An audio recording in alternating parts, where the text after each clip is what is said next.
Sirkuit Baku memang selalu punya cerita, tak terkecuali balapan malam tadi yang berlangsung sangat seru dan penuh ketegangan, di mana GP Azerbaijan kemarin bisa dibilang merupakan salah satu race terbaik musim ini.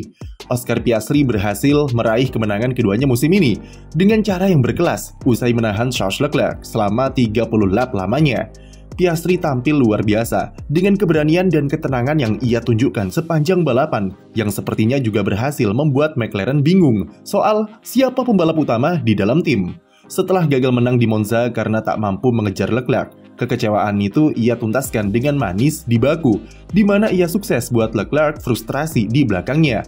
Pembalap Ferrari tersebut lagi-lagi harus gigit jari di Baku, meskipun sudah dibantu dengan raihan 4 kali pole position secara beruntun sejak 2021.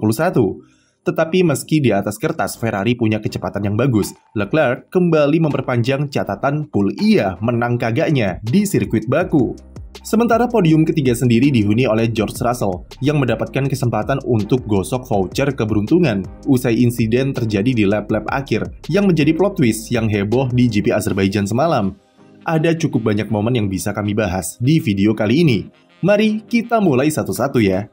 Pertama, kok bisa Piastri menang lagi? Start dari posisi kedua, peluangnya untuk bisa curi kemenangan dari Leclerc memang sudah cukup besar sejak awal.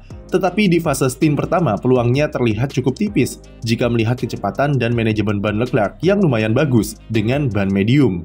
Gapnya dengan Piastri sempat melebar sebesar 5 detikan karena ia punya manajemen ban yang lebih oke.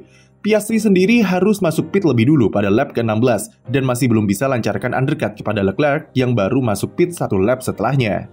Namun, pit stop tersebut nampaknya jadi kunci yang memutarbalikkan situasi saat balapan, karena gap yang sebelumnya 5 detik bisa terpangkas jadi 1 detikan saja setelah Leclerc keluar dari pit.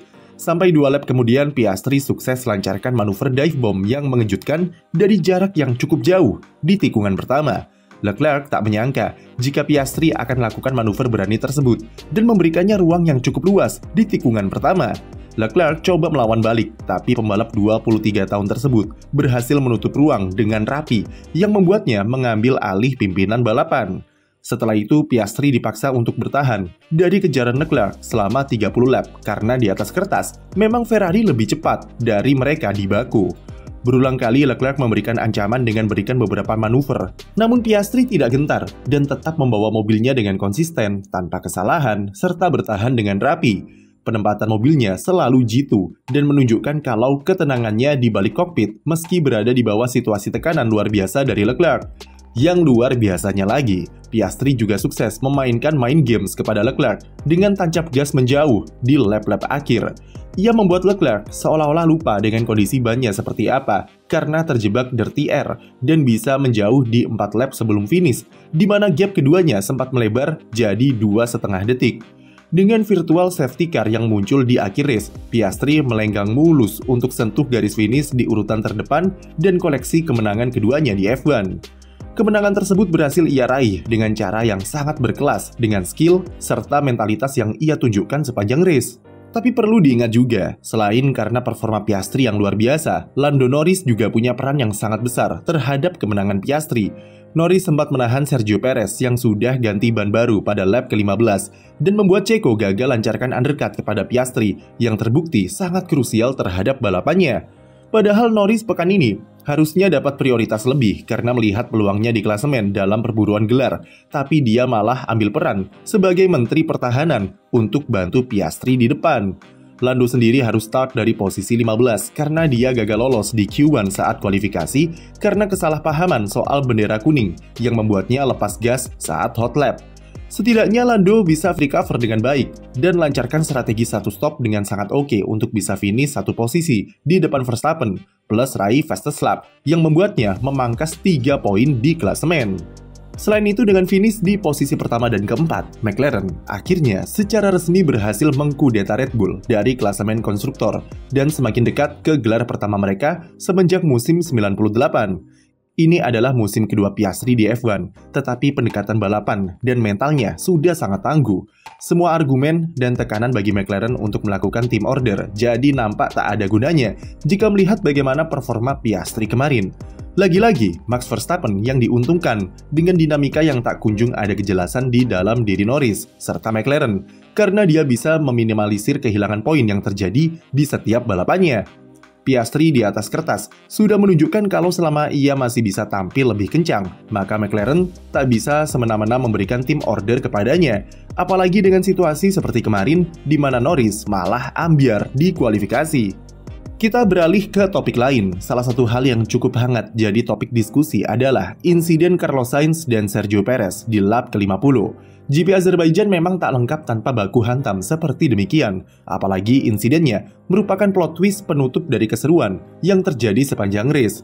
Semua bermula dari manuver Sergio Perez terhadap Charles Leclerc yang kurang sempurna dari sisi luar dan menyebabkannya malah disalip oleh Carlos Sainz yang ada tepat di belakangnya. Sainz yang sedikit melebar di tikungan ketiga memberi kesempatan bagi Sergio Perez untuk mengejar di exit tikungan lewat traksi yang lebih bagus dan menempatkan roda depannya sejajar dengan mobil Sainz.